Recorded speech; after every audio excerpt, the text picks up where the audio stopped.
So, this is the Silver Goblets and Nickalls Challenge Cup. So, I think that race between Thames B and Thames C that I was expecting. These are the fastest two men in the world at the moment, or so the second World Cup in Varese would tell you. Tom George on the left and Ollie Wynne-Griffith on the right. Absolutely going to be treated to a real exhibition here. And on this side, we've got, in the stroke seat closest to us, Jan-Ole Ernst and his partner, Colson Andrews, both members of the ISIS crew this year, the Oxford Reserve crew. Here, the Oxford crew really close to those boys there. They managed to get away there. They're going to have to get themselves back in their lane, otherwise they're going to be converging over towards the Leander pair on the far side. I think Tom George and Wynne-Griffith will be ahead of them by a length at this stage. There'll be a length up the end of the island, you know. They are clear already. They basically did a 1:30 in the first 500 of the Varese World Cup. There they are. They're clear water up. I was wrong. I said a length up. They were clear water up. This pair, Adrian, did a 1:30. Now, how quick is that? Oh, there's just an accident there. The stroke man from the ISIS crew, unfortunately, in the rough water, caught the crab. So what do you do now when you have to restart? Let's have a look at this. Let's see if we can get a replay maybe to see what happened as Wynne. Oh, it just went deep there. It went deep. The rigger under the water. His Then blade hit the water and his blade went in at a wrong angle. And then the problem is the boat's now pointing towards the boom now. So now the other bowman has to wait for him to take a few strokes, get it out of the booms, and then do their start. So that's really unfortunate in a race that was going to be hard for them anyway. Now they've given Ollie and Tom a breather, really. But you still go for it, don't you, when you're in the pair now? Even when you're down, you've had that accident, you're still going to just keep going for it. Yeah, coached by Brandon Glidden, who works with the Oxford crews. These two men, both 24 years of age. Their second Henley Regatta. It's one that they'll remember, probably for the wrong reasons. Yeah, it'd be disappointing for that to have happened, wouldn't it? Because they weren't going to win the race anyway, but they'd like to have had their best row. So maybe they can do that from here on in. Yeah, absolutely.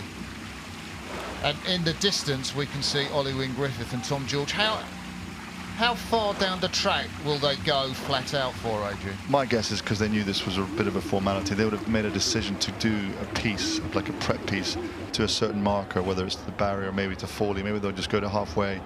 Just execute that, so they've got that ready for when they have a harder race tomorrow. Yeah, they're still flat out, and they were so impressive winning in Varese. The Swiss beat them in that close finish at the Europeans, but they basically, I'm going to say destroyed the Swiss, but they significantly beat the Swiss pair at the second World Cup in Varese. They were kind of rowing longer, a bit looser in the shoulders around the front. Yeah, they turned that round. There was a bit of a melee, wasn't it, at the Europeans? They were in with a chance for a medal, and just winning, and they just dropped out of it. Whereas, like you said, at the World Cup, much more impressive, much more dominant performance. Yeah, and we get a closer look of the British pair. We will talk you through that. The palmares, which are extensive of the British pair. Both these men have got Olympic bronze medals from the Tokyo Games. They were in the 8 in Tokyo.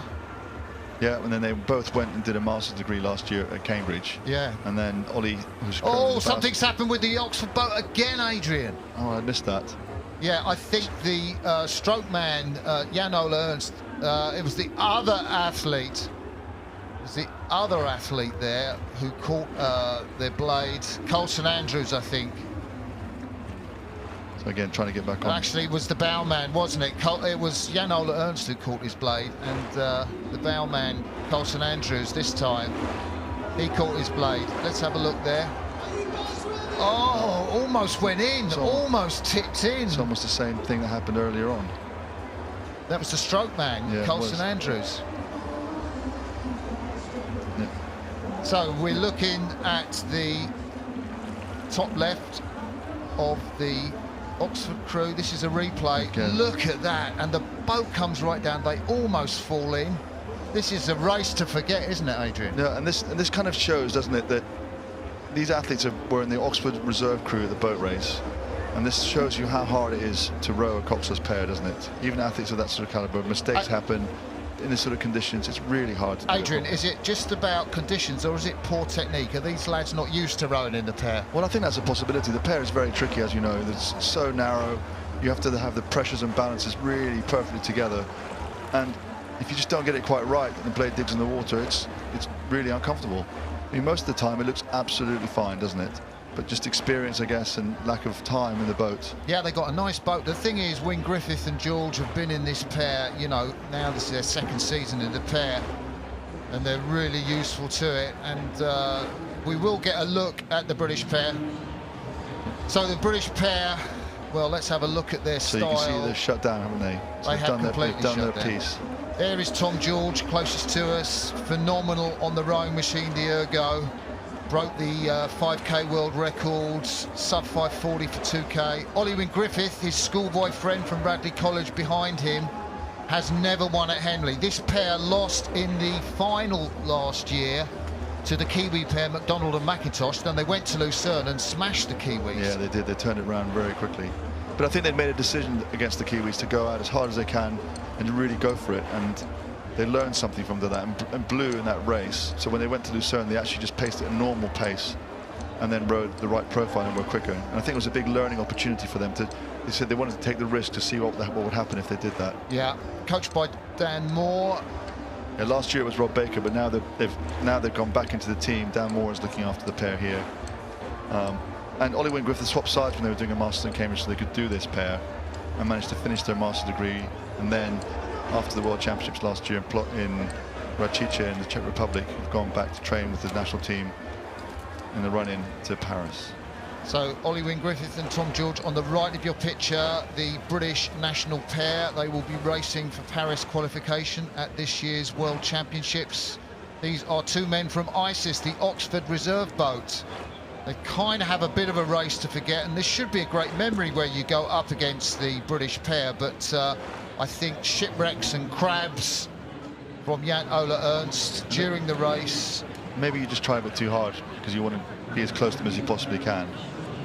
In that situation, you're not going to beat them. You should just row your best race. Just look at the contrast, the high rating, maybe shorter strokes of the Oxford pair, and the long, low, languid sort of poise of the British pair on the right of your picture. Yeah, and you look at that and you think, oh, it's purely technical, but actually, because the two guys from Leander are so much more powerful on the little rowing machine, because they have so much power, they can create that kind of rhythm and make it easier for themselves. They can push the boat further every stroke. It's not purely technique. The power has to be there to get that sort of rhythm.